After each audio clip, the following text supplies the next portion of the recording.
به نام خدا. یک شعر برای دوستان رفیقان از دوره و زمانه همین روزگار دارم میگم.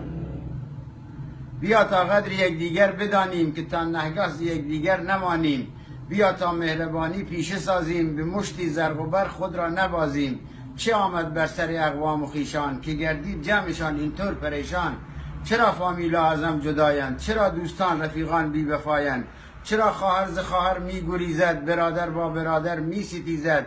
چرا دختر ز مادر ننگ دارد، پدر با بچه هایش جنگ دارد؟ چرا مهر و محبت کیمیا شد، همه دوستی رفاقت ها ریا شد؟ نبینی خنده ای بر روی لبها، نه روز آرامش داریم نه شبها. نه کس را لحظه ای آسوده بینی، به صد کار جمله را آلوده بینی. نه پولدار را ز پولش لذتی است، نه نادار را به جای عزتی است. نه آسایش نه آرامش نه راحت، همه مشتاق آن یک استراحت. نبینی یک نفر را که کسل نیست، پر از دلها و جای درد دل نیست. همه درگیر نوعی استرابند، چون نفرین گشته دایم در عذابند. به خود آید عزیزان راه کش شد، ز این روز زندگانی ها فلش شد. چو مردم را هوس شد زندگانی، شد این زندگانی زندمانی. همه چیز است روز خوش نبینیم، مدام سر در گریبان می نشینیم. به ظاهر خانه های مان کاخ شاه است، درونشان یک جهان اندوه آه است. در و دیوارا کاشی و سنگ است، ولی هر خانه یک میدان جنگ است. تمام خیر و برکت ها بر افتاد، طبیعت با شما مردم در افتاد. چرا این گونه شد؟ از من کنید گوش، شده مهر و محبت ها فراموش. دیگر از بذل و بخشش ها اثر نیست، ز انصاف و مروت ها خبر نیست.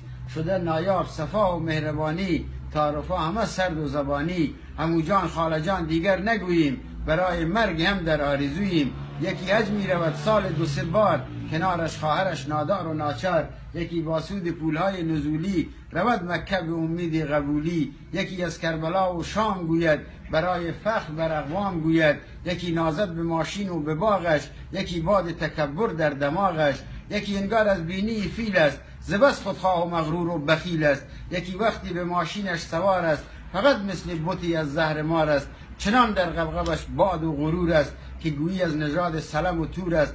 تمام کارها گشته ریایی، نجابت شد هوس با بی عیایی. بزرگترها ندارن احترامی، به محتاجان نداریم اهتمامی. همه چسبیده جیب و کار خود را، به فکرن تا ببندند بار خود را.